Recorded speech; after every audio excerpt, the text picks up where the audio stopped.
कुश्ती जो मुकाबलो सो मर्दन सां।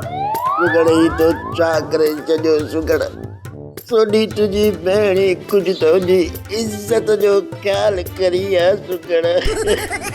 अदा ॾितल तूं मुंहिंजो फिक्र न करे।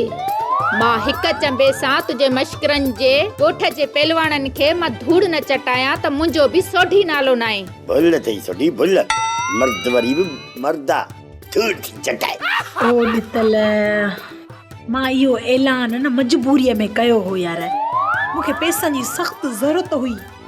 पैसा जेकॾहिं न हुजनि हा त मां तोखे जेल मां कीअं आज़ादु करायां हा। इन जे करे मां कुश्तीअ जी ॻाल्हि करे ॻोठ वारनि को चंदो गॾु कयो हो। मूंखे कहिड़ी ख़बर असांजी इज़त ईअं ख़तरे में पइजी वेंदी। सुगड़ ॻाल्हि इज़त जी नाहे, ॻाल्हि बेइज्जती जी आहे। बेइज्जती बरक़रार रहे छो लूसी असां न आहियूं। आप जा लूसी आहे।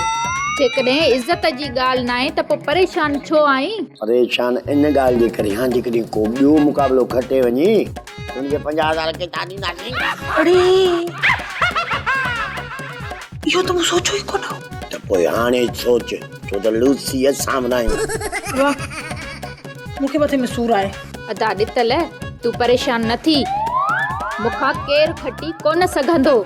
उथां ने उथ पंहिंजी मूंखे चाहे प्यार त मां कुझु सोचां त आख़िर इहो धक मां कीअं कुसायां।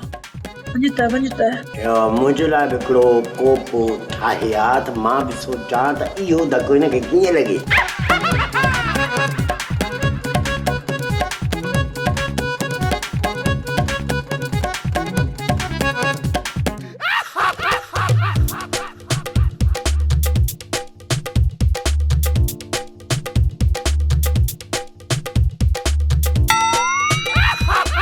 अरे हवाली कहिड़े ख्यालनि में आ? अॼु भला साई सवाई पी आयो आ छा? न बाबा अॼु मां ॾाढो ख़ुशि आहियां। बाबा अॼु मां ॾाढो ख़ुशि आहियां। छो झिरकीअ बुजो ॾिनो अथई छा? न बाबा उहा नाहे मुंहिंजी पुराणी ज़ाल माय एक्स वाइफ। न नाहे तोखे का बि ज़ाल नाहे। तुंहिंजे मुंहिंजे नसीब में ज़ाल त छा पर दाल बि नाहे। असां सदाईं बुखिया ऐं ॾुखिया रहंदासीं। न बाबा घोबाटा मेरी ॻाल्हि खे सम्झो।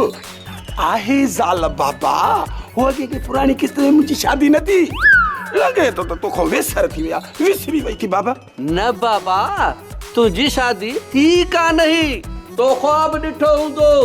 इतबार कर यार बाबा घोबाटा हाणे मञी बि करी त मुंहिंजी शादी थी।